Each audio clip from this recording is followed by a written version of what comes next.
Le SOPK, c'est tout simplement un corps qui est trop en stress pour concevoir. Ce n'est pas une maladie génétique, ni une maladie des ovaires, mais simplement une protection que le corps il met en place. Salut à toutes, bienvenue dans ce nouvel épisode où on va parler du SOPK, nouvellement appelé le SMOP, qui veut dire syndrome métabolique ovarien polyendocrinien. Le nom a changé parce que le terme kyste, il portait à confusion. Il n'était pas toujours présent sur les ovaires. On observe plutôt des follicules immatures et non des kystes pathologiques. Et la vision était également trop réductrice car elle ne se concentrait que sur les ovaires, alors que ce syndrome, il touche tout le corps. Alors dans le nouveau nom, pourquoi est-ce qu'on dit métabolique? Eh ben, c'est tout simplement pour souligner les risques accrus de diabète de type 2, de résistance à l'insuline et de maladies cardiovasculaires. Et pourquoi polyendocrinien?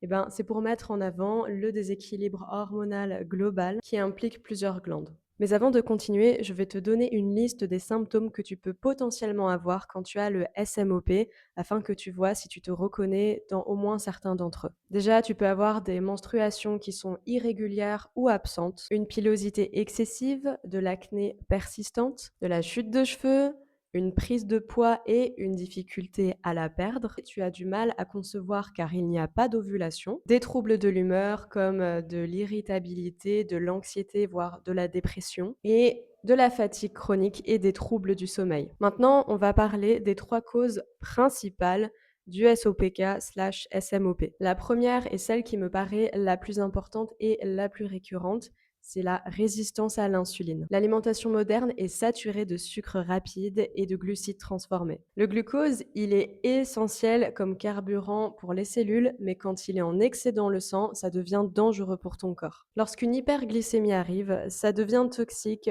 pour tes nerfs, tes organes et tes vaisseaux sanguins. À ce moment, le sucre, il devient une menace immédiate et ton corps doit le faire disparaître le plus rapidement possible, soit en le stockant, soit en le brûlant. Le glucose, il rentre dans les cellules grâce à l'insuline. En fait, c'est comme une clé qui va ouvrir la porte des cellules pour vider le sang de l'excès de sucre. Et ça, c'est justement le rôle de ton pancréas, sécréter de l'insuline pour réguler ta glycémie. Mais avec une alimentation moderne et les pics brutaux de sucre, il doit en produire encore plus que d'habitude. Et autant d'insuline qui arrive aux portes des cellules pour dire «Eh, je t'amène encore du glucose!»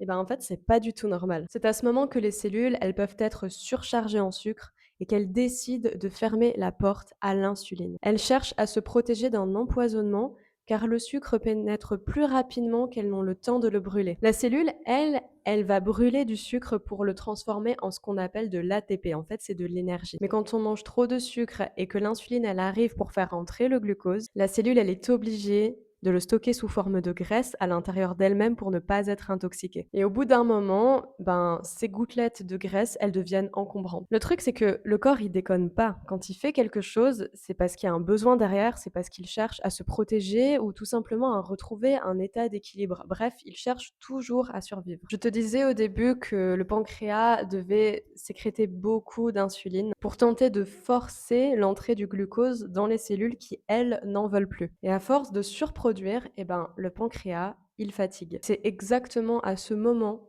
que cette résistance à l'insuline, elle peut basculer en diabète de type 2. Ça, c'est pour la résistance à l'insuline. En deuxième, on a le stress chronique. Le stress, qu'il provienne du mental, de l'inflammation, d'un manque de sommeil, il maintient le taux de cortisol élevé dans le corps. Le cortisol, c'est l'hormone de l'urgence. Pour fabriquer le cortisol, le corps doit aller puiser la matière première qui permet également de fabriquer la progestérone. Cette matière première, elle s'appelle la prégnénolone. Et comme le cortisol, il a la priorité absolue, eh ben, le corps, sous un trop haut niveau de stress chronique, peut se retrouver en manque de cette matière première pour fabriquer la progestérone, car elle est redirigée vers le cortisol. La matière première est donc détournée au détriment de la reproduction, car sous le stress, le corps, il cherche simplement à survivre et non pas à se reproduire. La progestérone, c'est le frein des neurones qui pilotent les ovaires. Donc quand le corps, il en manque, eh ben, ces neurones, elles vont rester en accélération permanente et elles envoient des pulsations beaucoup trop fréquentes aux ovaires. C'est ce flux intense qui force les ovaires à produire de la testostérone en excès. Normalement, la testostérone ne s'accumule pas parce qu'elle est directement transformée en œstrogène par une enzyme qui s'appelle l'aromatase. Dans le SMOP, ce qui change, c'est pas la fabrication de la testostérone, mais sa transformation. L'aromatase, elle, c'est une enzyme qui est très sensible à son environnement et elle a besoin de 2 conditions. La première, c'est un signal clair du cerveau et la deuxième, c'est un environnement métabolique qui est calme, c'est-à-dire peu d'insuline et pas d'inflammation. Et avec un SMOP, eh ben, ces 2 conditions, elles ne sont pas remplies. En résultat, la testostérone, elle s'accumule dans l'ovaire et elle ne peut pas être transformée en œstrogène. Un SMOP, c'est tout simplement un corps qui a trop de stress pour concevoir. Avec un excès de sucre qui épuise le pancréas et un stress chronique, le cerveau reçoit un signal, il faut bloquer l'ovulation. En fait, il va couper ton système reproducteur pour rediriger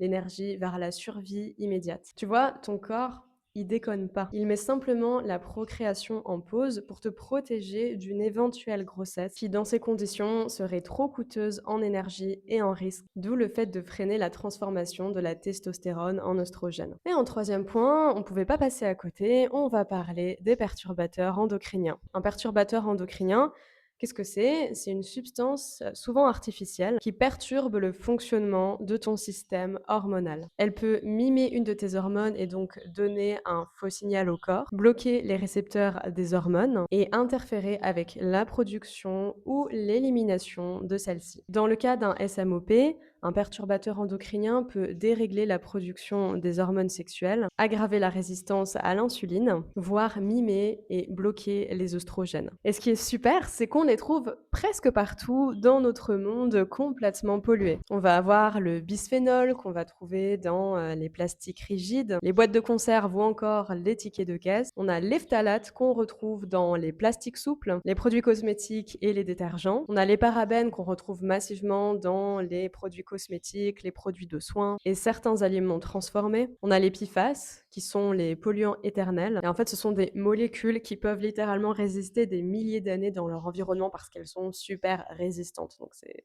pas ouf quoi. On les retrouve dans les poêles adhésives, les emballages alimentaires, les textiles imperméables et même les mousses anti-incendie. Voilà, comme ça tu le sauras. On a également les pesticides qu'on retrouve massivement sur nos fruits et nos légumes, dans certaines eaux qui sont contaminées et dans beaucoup de produits d'entretien. Et je finirai par le triclosan qu'on retrouve dans beaucoup de dentifrices et certains cosmétiques. Alors cette liste, elle n'est pas exhaustive, il y en a plein d'autres des perturbateurs endocriniens, mais je voulais te citer les principaux, ceux qu'on retrouve vraiment le plus. Le SMOP, c'est un problème multifactoriel, mais les perturbateurs endocriniens peuvent avoir une énorme influence dans ce processus. Une personne qui est prédisposée au SMOP, elle peut avoir des symptômes qui se déclenchent à cause des perturbateurs endocriniens. C'est pour ça que réduire son exposition au maximum, c'est un acte de santé majeur. Donc on retient le SMOP, c'est un corps qui est trop en stress pour concevoir. Voilà, je t'ai présenté le SMOP de façon globale. Tu peux me retrouver sur Instagram, Substack, l'endroit où je publie des articles complets.